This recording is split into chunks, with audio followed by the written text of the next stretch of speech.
Good morning. I'm heading into town this morning, so I thought I would just do a little quick get ready with me. I really want to buy a new tripod stand for my camera because I'm using a lot of makeshift boxes right now to get the right angles, so that's today's mission. Might get some food in town as well. Here I have with me all of my makeup, just in this basic black bag. I like to think I've got a pretty minimalistic makeup routine. I like very natural men's makeup, and I like to think I've perfected it, at least my opinion of natural men's makeup. Maybe it's a little bit too much makeup for other guys, but I think up close it doesn't look like I'm wearing that much makeup. I just thought we'd do a little bit of a get ready with me. I can show you some of my favorite products. So yeah, let's jump into it. First things first, we need to get this hair out of my face. I recently got a perm for the first time, which I'm absolutely loving it. Although no one prepares you for the first day you look in the mirror when you wake up and your hair is literally just like an afro. I've already did my skin prep, hence why I kind of look very shiny right now. I've actually been pretty good this year in terms of buying makeup. I only really have my staples. Currently making my way through these two primers. I guess this is a primer. This is the Charlotte Tilbury, their Flawless Filter Foundation, the Rare Beauty Illuminating Primer Base. Both are good. I think I might go for the Charlotte Tilbury one today. I wear the shade 4, maybe a little bit too dark, so I kind of only wear it here. If I wasn't shiny before, we're definitely going to be shiny now. In general, I don't really have many breakouts. I was on Accutane a few years ago, and that kind of solved most of my cystic acne. I do get the occasional one here and there. Like right now I've got this bad boy and this one. I don't know why it's always my temples, but alas, I'm not too fussed about having the odd breakout anymore. Frustratingly enough, I have a neutral leaning warm olive tone, which makes buying foundations a pain in the ass because everything either looks very orangey or too pink on me. But this year I came across this one, which is Halsey's brand About Face, and I got the shade F2 Olive. Hands down, probably the best foundation match that I've found to date. It might look a little bit different on camera, but no, I think that looks pretty decent. It's probably the closest match I've ever found. I just like to put it on the back of my hand and on a sponge. Typically I start around the edges of my cheeks because they're the least pores. And then whatever's left, I just bring it into the center. I think it's important not to go too high up to your eye because that's what makes it look a little bit more makeup-y, in my opinion. Make everything look a little bit more even. Very subtle. I definitely can tell the difference. I'm not really one to wear makeup that often these days though, because I think my skin looks pretty decent. Sometimes it's just more for, I don't know, it feels like self-care. It is really important to make sure your skin prep before you put on makeup because that really does change the outcome of how your makeup sits on your face. Maybe I can do another video on my current skincare, but also I've been on a sort of skincare band for the last year as well. I had Mixun and Medicube, which are really amazing skincare brands, sent me a lot of PR, and I swear to God, for the last 2 years, I'm still making my way through that. I have no idea how those influencers who get like 50 PR boxes a month actually make their way through it, because if it's took me 2 years for my little box of skincare, I can't imagine what it's like for them. Of course, I'm grateful to have those PR boxes to still make my way through. I'm gonna go in with the NARS Radiant Creamy Concealer. I have the shade Light 1 Chantilly. It is a little bit light for me, but I like to use it just for those little spots. I only put a wee tiny bit on and just dab it. And it looks a bit crazy now because the colour is a little bit lighter. It does dry down a bit darker. Once I've dabbed that out, I just go back in with my foundation, a really tiny bit of it, and just knock the colour down.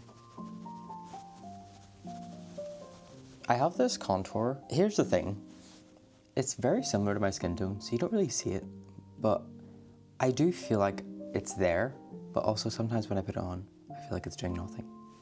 But sometimes it does something. But I just like to put that around here. Dab, dab, dab, dab, dab.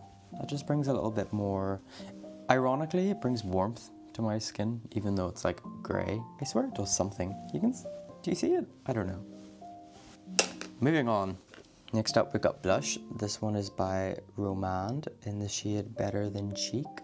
Ever since I found this specific shade, I haven't got any other blushes in my kit. It's just the perfect sad beige color.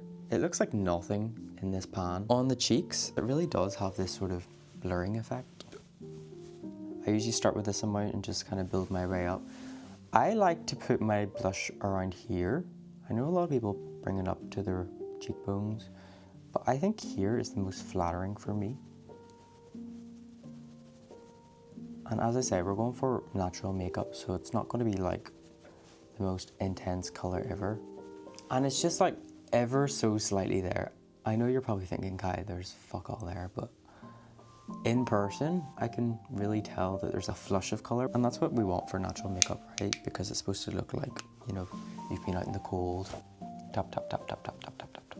This is probably the step where my makeup can look a little bit more makeup-y than other guys. I just like the look of blush. And to be honest, I don't really mind if someone knows that I'm wearing makeup, but when I say natural makeup, I think I mean more that you can't see it sitting on my skin. We have the Charlotte Tilbury Flawless Finish Powder. I just take the tiniest bit with this kind of weird angle brush. I have no idea where I got this from, but it fits nicely under the eye, and I just like to powder there. Very, very lightly. Just knock back some of that shiny look in certain areas. I also like to put this just around here, just because I feel like you don't really want to shine around there. And that is my current makeup routine. I did have a setting spray for the end, but I ran out and I don't really know if it did anything, so I'm not repurchasing that. If I am going out and I don't mind being a little bit more spicy with my makeup, I do have this powdered highlighter from Cezanne, and it's this lovely sort of neutral champagne, but it has this lovely pearlescent highlight to it. Sometimes I'll pop that in my inner corners or slightly on the cheek or nose. I don't know if it will show up here on my hand because it honestly does blend in like a dream. Oh no, you can. Yeah, you can see it there. But it doesn't have any of those glitter pieces. It's just like a really nice natural highlighter. Should I add a wee tiny bit to the nose? Why not? Add a wee bit to the bridge too. Anyways, that's my current makeup routine whenever I want to feel a little bit better. If I go up close, you can probably see better the texture of my skin. This angle is very humbling. I personally can't see it on my skin. It looks a bit undetectable to me. Especially when you consider like no one is this close to your face. You're typically talking to someone at like an arm's reach away. But even if you were to go up close, I think it's pretty undetectable. So yeah, I hope that was useful or fun to watch or sparks you to want to try makeup as a guy or whatever. I don't actually see very many men's natural makeup tutorials. At this point, I think most of the makeup in this bag I will just keep repurchasing unless something really catches my eye. But I just always ask myself, like for example, foundations. This one is the perfect shade match. It's long wearing in my opinion, and it looks like skin. I don't know what else I'm trying to achieve with another foundation, so when a new one comes out, I'm just not that intrigued anymore. And I kind of feel that way with a lot of my products. So maybe something to ask yourself, is there any need to try a new product when the one you have works? That's just my opinion. Maybe something to think about whenever a new thing gets released. Is it actually solving a big issue or not? And if it's not, maybe it's not worth buying. Anyways, I'm gonna go get ready and head into town. Bye.